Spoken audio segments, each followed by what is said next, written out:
El problema de los ovnis está profundamente vinculado con la difusión de noticias, lo cual lo ha colocado desde 1947 en la órbita de los servicios secretos de Estados Unidos. Los centros de poder decidieron protegerse, ocultando la información no deseada mediante una conjura del silencio. Hans Petersen, director del control militar del tráfico aéreo después de la Segunda Guerra Mundial, localizó en 1954 objetos intrusos en el radar e intentó interceptarlos. Un día, uno de mis hombres en el control de radar me llamó y me dijo: Mayor, no, capitán, porque en aquella época yo era capitán, tenemos algo en la pantalla que vuela a una velocidad de 18.000 kilómetros por hora. Imposible. Ningún avión puede alcanzar esa velocidad.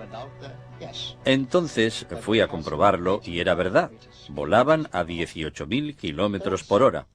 De pronto dejaron de moverse. Se mantuvieron estacionarios en el campo visual del radar.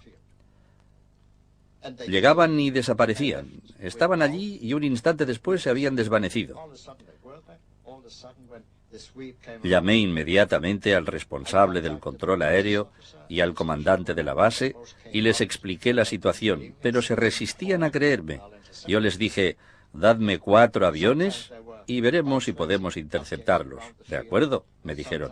Por momentos veíamos una veintena de objetos sobre el aeródromo y a los pocos minutos solamente 2 o 3.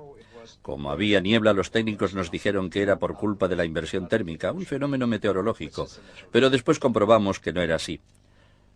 A las 11 había 4 aviones de reacción en la pista, listos para despegar. Se levantó la niebla y nuestros aviones estuvieron en condiciones de despegar. En ese momento había unos 12 objetos alrededor de la base. En cuanto me puse en contacto con los pilotos y les dije: ¿tenéis autorización para el despegue y la intercepción de los objetos no identificados?, 10 de los objetos desaparecieron de la pantalla. En el siguiente giro del radar había solamente 2 señales en la pantalla. Una a 10 millas al norte y otra a unas 12 millas al sur de la base. Envié un par de interceptores al norte y otros 2 al sur. Me puse en contacto con el primer par de interceptores y les dije: vuestro objetivo se encuentra a 5 millas a las 12 horas, es decir, exactamente delante de vosotros. Altitud desconocida, ¿lo veis? No había terminado de decirlo cuando el objeto desapareció. Dirigiéndome entonces al otro par de interceptores dije: distancia 5 millas, 12 horas, altitud desconocida. También este objeto desapareció. Era evidente que nos estaban escuchando.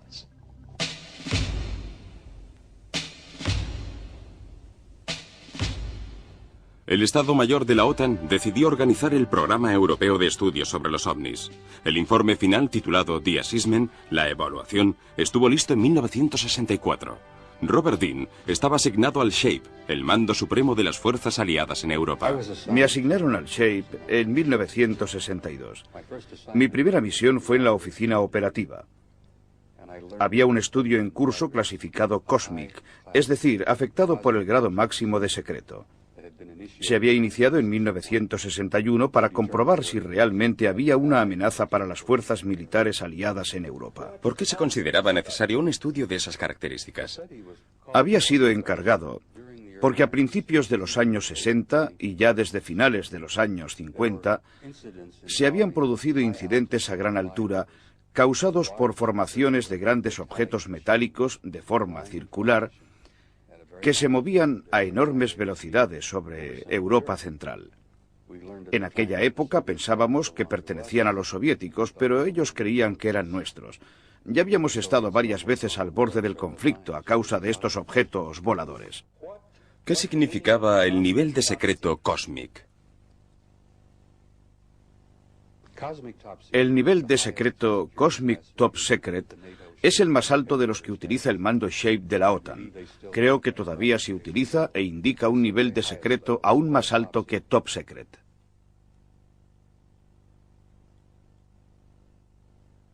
¿Quién encargó el estudio? ¿Cuál era su contenido? Fue encargado por el mariscal del aire Sir Thomas Pike y duró 3 años. Las conclusiones alcanzadas eran increíbles. Los oficiales del Estado Mayor de SHAPE quedaron estupefactos ante los resultados de la evaluación. Los resultados indicaban que desde hacía muchos años nuestro planeta estaba siendo objeto de minuciosos reconocimientos por parte de varias civilizaciones extraterrestres. Probablemente desde hacía cientos de años y tal vez desde épocas todavía más remotas. Esos reconocimientos eran llevados a cabo por inteligencias superiores que empleaban tecnologías sumamente avanzadas, por lo menos 1000 años más avanzadas de lo que podemos imaginar. Su tecnología era tan compleja y tan adelantada que parecía magia. La conclusión del estudio fue que estos alienígenas no parecían tener intenciones hostiles, porque en caso contrario no hubiésemos podido hacer nada. Había un voluminoso expediente relacionado con un accidente sufrido por un ovni en el norte de Alemania, cerca del mar Báltico. Había caído muy cerca de la línea de demarcación entre el sector soviético y el británico. El platillo volante tenía un diámetro de 30 metros y unos 5 metros de espesor. En las operaciones de recuperación participó un batallón de ingeniería del ejército británico, y los técnicos, de alguna forma, consiguieron averiguar cómo se subía. Entraron en la nave y la dividieron en varias secciones que transportaron en camiones especiales. Por lo que se entregaron los restos a los americanos.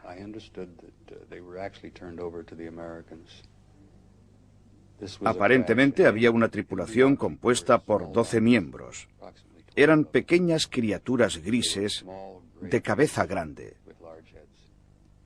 Cuando terminaron las investigaciones en 1964, hicieron 15 copias del informe al que asignaron el nivel máximo de secreto, el Cosmic Top Secret, con clasificación de reserva Eyes Only, solo para ser visto, y Need to Know, derecho a conocer. El secretario de la OTAN tenía una copia. Otra estaba en poder de Lyman Lendl, comandante supremo de las fuerzas aliadas. Las otras fueron entregadas a la mayoría de los altos oficiales representantes de los países de la OTAN. Todos los países aliados en Europa tenían una oficina, un departamento o un representante de alto nivel que se ocupaba del tema de los ovnis.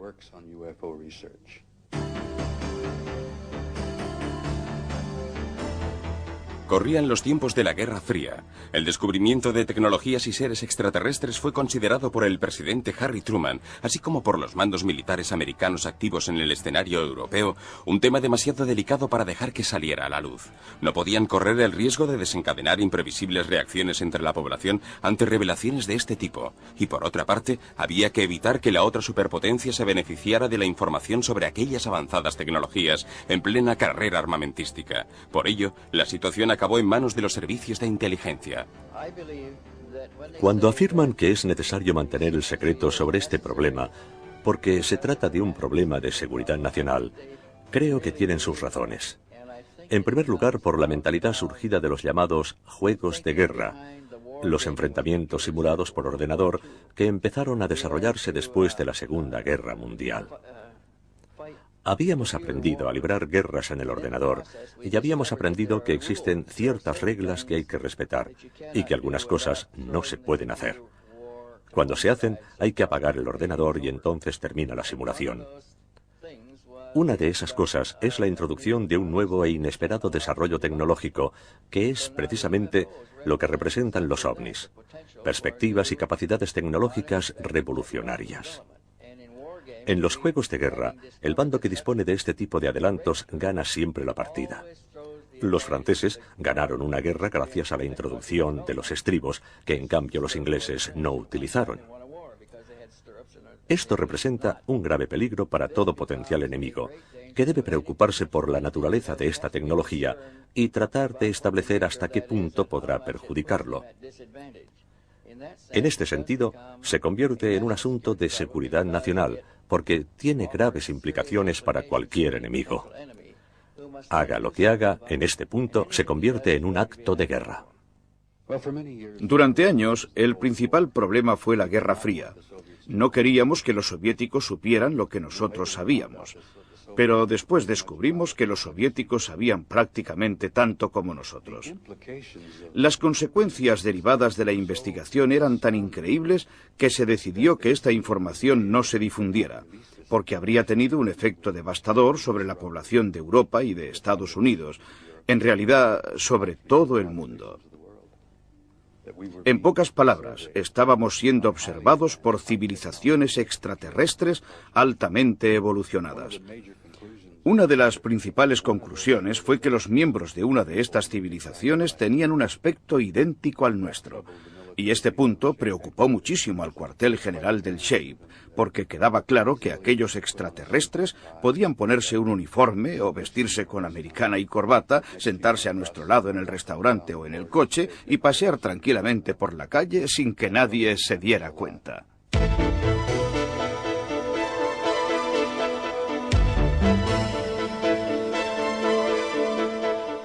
En una reunión en el Pentágono, la CIA decidió poner en práctica un plan, un amplio programa de información que coordinara los esfuerzos de las principales agencias gubernamentales con dos propósitos principales, la divulgación y la creación de una cortina de humo. La cortina de humo estaba destinada a reducir el interés del público en los ovnis. Las Fuerzas Armadas recibieron la orden de reunir y evaluar los informes de los avistamientos de ovnis y de difundir solamente la información que contribuyera a mantener la cortina de humo. Según el reglamento AFR 200/2 de la Aviación Militar de Estados Unidos del 26 de agosto de 1953, estaba terminantemente prohibido transmitir noticias a los medios de información antes de que el objeto volador hubiese sido identificado. La directiva JANAP 146 del Estado Mayor de la Defensa estableció que los informes sobre avistamientos de ovnis pertenecían a la categoría MERINT y, por lo tanto, podían considerarse asuntos de seguridad nacional en el marco de la normativa antiespionaje que prohibía la transmisión o la divulgación no autorizada de información, acto sancionable con un máximo de 10 años de cárcel. El comandante Bethune tuvo oportunidad de conocer directamente esta directiva. Hasta donde yo sé, no se ha llevado a cabo ninguna investigación en profundidad sobre nuestro avistamiento. Cuando aterrizamos en la base en Canadá, el capitán de los servicios de información del ejército nos estaba esperando para interrogarnos. Cuando nos hubo interrogado, redactó un informe. Más tarde me enteré de que había sido enviado a la base de Wright-Patterson. A nosotros nos trasladaron a la base naval de Maryland, centro experimental militar cerca de Washington, donde los servicios de información de la Marina nos prohibieron salir del cuartel y nos pidieron que escribiéramos un informe que fue enviado al Ministerio a través de los canales oficiales y que más tarde fue transmitido por las instancias competentes de la Marina a las de la aviación. En aquella época, las investigaciones estaban esencialmente a cargo de la aviación. Ellos recibían todos los informes de avistamientos procedentes de los diferentes cuerpos militares y realizaban las investigaciones necesarias. Nos advirtieron que no habláramos, pero la amenaza no estaba en las palabras, sino en la forma de expresarlas. Yo tuve la impresión de que era una de aquellas cosas que no podía decir ni siquiera a mi mujer. Es la impresión que nos daban los oficiales de los servicios de inteligencia que nos interrogaron. El comandante de nuestro grupo me llamó. Me pidió que le describiera el avistamiento y me dio a entender que aquello era algo que no debía comentar nunca con nadie. En ningún momento tuve la impresión de que pusieran en duda nuestro avistamiento. Solamente teníamos que guardar silencio. Fue lo que todos me aconsejaron.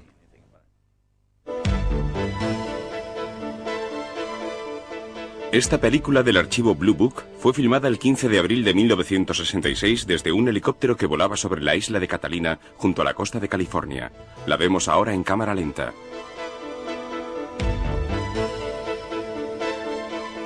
Este documento de 1959, captado por un empleado administrativo de la base de Uke, en Texas, muestra un caza tratando de interceptar un objeto luminoso.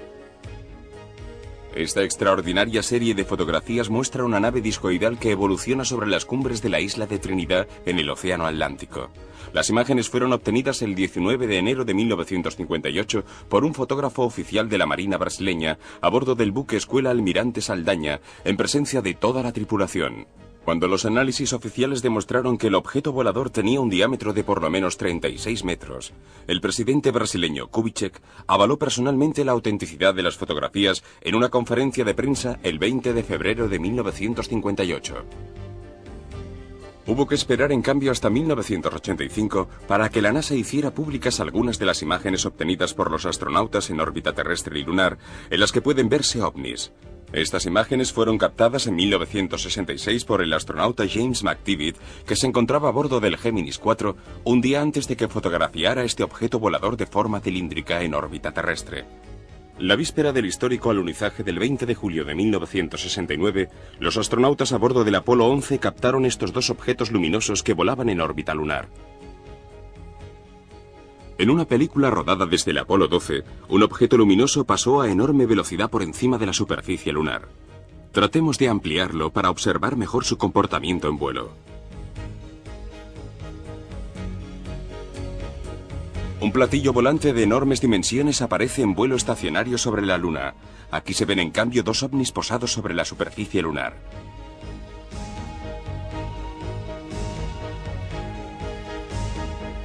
Gracias a la ampliación podemos distinguir los detalles. ¿Tienen los extraterrestres bases en la Luna? Esta película oficial de la British Airways fue rodada a principios de los años 70 durante uno de los vuelos de prueba del Concorde sobre el sur de Inglaterra. Se observa claramente un objeto globular de pequeñas dimensiones que gira alrededor del avión supersónico. Se detiene durante unos instantes delante de los motores y finalmente se marcha a una velocidad vertiginosa.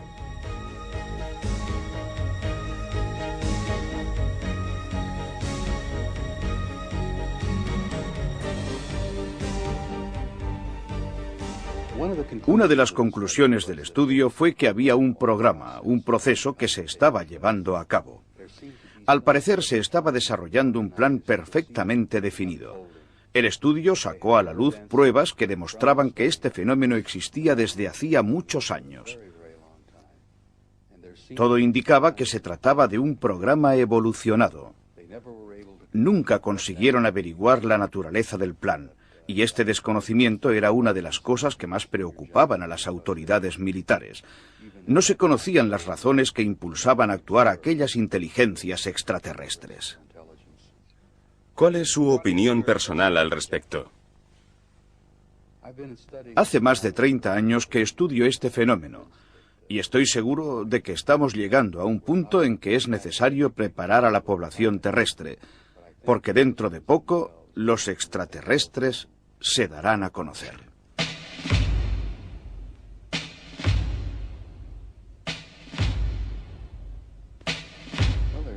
Existe el peligro de que cunda el pánico entre la gente y por lo tanto es necesario prepararla, ponerla en guardia sobre lo que está sucediendo.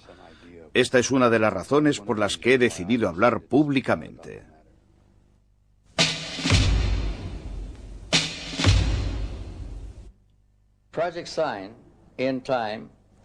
En 1948, el proyecto SIGN llegó a la conclusión de que existían pruebas del contacto con seres procedentes de otros mundos. Estableció que sus astronaves empleaban una tecnología muy superior a la terrestre y que el fenómeno era verdadero. Pero esas no eran las conclusiones que las fuerzas aéreas esperaban, porque el proyecto SIGN estaba concebido como un proyecto público, destinado a explicar aquellos extraños fenómenos sin causar inquietud ni temor en la población. Pero puesto que había producido resultados contrarios a los esperados y teniendo en cuenta que las investigaciones se estaban volviendo cada vez más arriesgadas, el proyecto SIGN fue clausurado y todo el material fue archivado. La exactitud de las conclusiones alcanzadas por el proyecto SIGN ya había sido confirmada por extraordinarios descubrimientos. El 2 de julio de 1947, un objeto volador no identificado se estrelló contra el suelo cerca de la localidad de Roswell, en el estado de Nuevo México. El 7 de julio, un ganadero de la zona, William McBrazel, señaló la localización de los restos a las Fuerzas Armadas en la base cercana de Roswell, e inmediatamente se organizó el operativo secreto para la recuperación del ovni accidentado. Según la mayoría de los investigadores, además de los restos de la nave, se hallaron los cadáveres de sus ocupantes. El suceso fue tan inesperado que el responsable de información de la base difundió un comunicado de prensa antes de que el Pentágono decidiera que se trataba de un asunto de seguridad nacional. Así pues, todos los periódicos del país dedicaron la portada a la noticia, que al día siguiente fue oficialmente desmentida.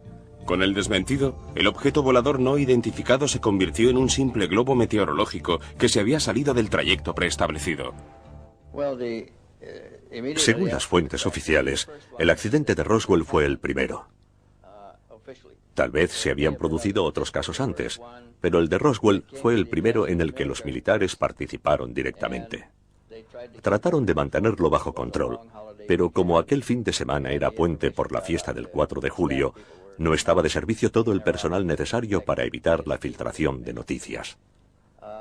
Los restos del objeto accidentado se encontraron en parte en Magdalena, en Nuevo México, y en parte en Roswell. Los militares intentaron recuperar todos los restos para demostrar que se trataba simplemente de un globo meteorológico. En realidad, todos se decían, ahora tenemos uno al alcance de la mano y no podemos saber cuándo conseguiremos otro. En cuanto se dieron cuenta de que estaban ante una nave completamente extraña a nuestra tecnología aeronáutica, notificaron el hecho a sus superiores jerárquicos a través del mando logístico, hasta llegar al jefe del Estado Mayor de la Fuerza Aérea, quien llamó al secretario de Estado en Washington y le dijo que había sido hallada una aeronave extraña y que, por lo tanto, se trataba de un problema de la competencia directa del secretario de Estado. En aquella época, el secretario de Estado era el general George Marshall, el padre del Plan Marshall. Informado de que se trataba de una nave muy particular, de posible origen extraterrestre, el general Marshall nombró enseguida a 12 expertos, entre ellos científicos y oficiales superiores, y a cierto número de funcionarios administrativos, para proceder al estudio de lo sucedido. Durante el estudio, los expertos comprendieron inmediatamente que se trataba de un vehículo extraterrestre y empezaron a preparar planes de acción. Estos planes preveían el nombramiento de 6 prestigiosos científicos y 6 militares para formar un grupo encargado del tema. Este grupo creó a su vez fuerzas de seguridad. Se ocupó del entrenamiento de cuerpos especializados en la recuperación de restos de astronaves y preparó un programa para mantener en secreto todas sus actividades. Estos documentos, que salieron a la luz en 1987, confirman las declaraciones del coronel Stevens. En un memorándum secreto con la reserva Eyes Only, solo para ser visto, presentado al ministro de Defensa, el entonces presidente de Estados Unidos, Harry Truman, autorizó personalmente el nombramiento de 12 expertos para formar el grupo Majestic 12.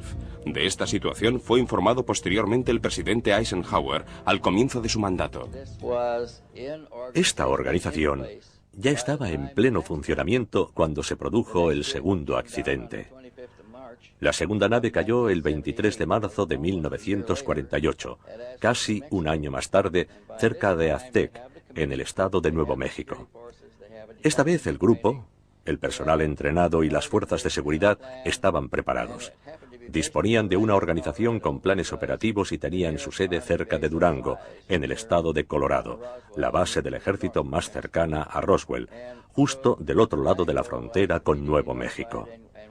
En cuanto la noticia del accidente llegó a la base de Durango, se activó inmediatamente el operativo, enviando a la zona las primeras patrullas, con el propósito de acordonar el área donde aparentemente se había estrellado el objeto.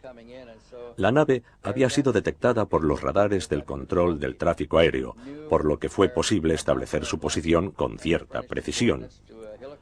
Las coordenadas geográficas fueron comunicadas a la tripulación de un helicóptero procedente de la base de Durango, que acudió al lugar, localizó la nave accidentada y siguió sobrevolando la zona constantemente.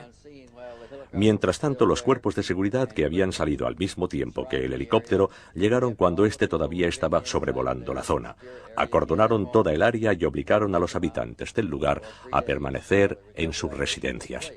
Los mantuvieron encerrados en casa durante 3 días mientras se efectuaban las operaciones de recuperación.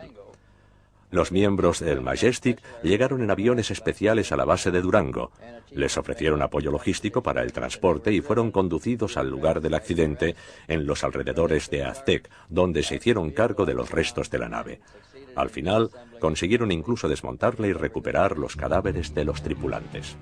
El mayor Virgil Armstrong trabajó durante 22 años para la DIA y para la CIA y prestó servicio con los Boinas Verdes en Vietnam.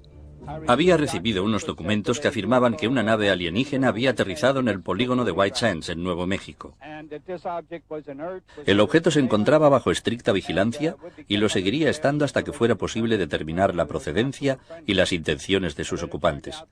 Se descubrió que no representaba una amenaza porque los miembros de la tripulación habían muerto. Cuando subimos a bordo encontramos 5 cadáveres. Eran más bien pequeños, de poco más de 1 metro de estatura. El más alto medía alrededor de 1,30 m. 2 de ellos parecían ser los oficiales al mando, porque tenían galones en las hombreras. Los transportamos a la base de Wright-Patterson, en Ohio, donde el examen médico y la autopsia confirmaron que los cadáveres eran del sexo masculino. Aquella fue la primera vez que conseguimos ver de cerca a las criaturas que se encontraban a bordo, porque en el otro accidente los cadáveres de la tripulación habían sido retirados inmediatamente por los cuerpos de seguridad, que no eran los mismos que actuaron en el segundo accidente. En el caso de Aztec, formaba parte del grupo de expertos el doctor Detlef Bronk, que era especialista en biomedicina y estudiaba en particular las eventuales formas de vida extraterrestres. Era una lumbrera de la ciencia médica, sobre todo en neuropatología traumatológica. Lógicamente, los cadáveres fueron puestos a su disposición. Los americanos estaban orgullosos de ser el país más poderoso de la Tierra, de haber ganado la Segunda Guerra Mundial con la bomba atómica, de haber superado la velocidad del sonido en octubre de 1946 y de poseer un arsenal de enorme potencial destructivo. Imagínense lo que pensaron cuando se encontraron en una situación de pánico, anticipada por Orson Welles en 1938. Imagínenlos cuando vieron los cuerpos exánimes de auténticos extraterrestres y el asombro que sintieron al comprobar que no comprendían el funcionamiento de su máquina voladora. No tenía nada semejante a un componente conocido. No había cilindros, ni émbolos, ni turbinas, ni neumáticos. El gobierno americano, en el verano de 1947, se sentía literalmente indefenso. Por lo tanto, era lógico que decidiera poner en práctica un ocultamiento total y definitivo, incluso con el uso de la fuerza.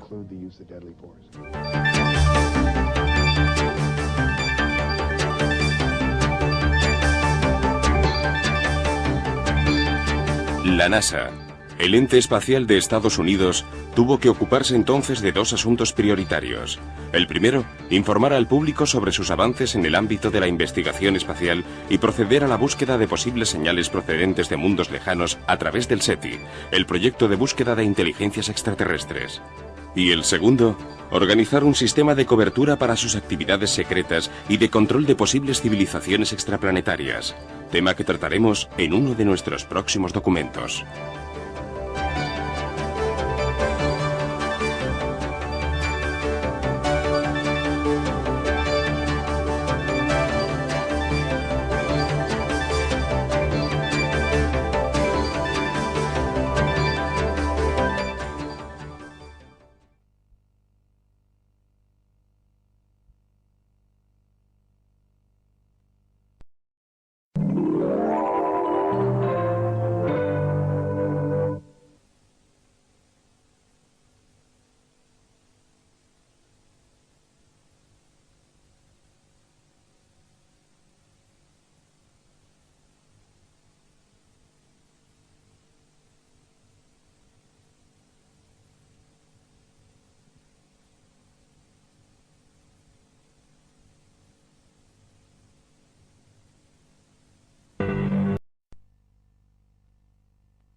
El problema de los ovnis está profundamente vinculado con la difusión de noticias, lo cual lo ha colocado desde 1947 en la órbita de los servicios secretos de Estados Unidos. Los centros de poder decidieron protegerse, ocultando la información no deseada mediante una conjura del silencio. Hans Petersen, director del control militar del tráfico aéreo después de la Segunda Guerra Mundial, localizó en 1954 objetos intrusos en el radar e intentó interceptarlos. Un día, uno de mis hombres en el control de radar me llamó y me dijo: Mayor, no, capitán, porque en aquella época yo era capitán, tenemos algo en la pantalla que vuela a una velocidad de 18.000 kilómetros por hora. Imposible. Una a 10 millas al norte y otra a unas 12 millas al sur de la base. Envié un par de interceptores al norte y otros 2 al sur. Me puse en contacto con el primer par de interceptores y les dije: vuestro objetivo se encuentra a 5 millas a las 12 horas, es decir, exactamente delante de vosotros. Altitud desconocida, ¿lo veis? No había terminado de decirlo cuando el objeto desapareció. Dirigiéndome entonces al otro par de interceptores dije: distancia 5 millas, 12 horas, altitud desconocida. También este objeto desapareció. Era evidente que nos estaban escuchando.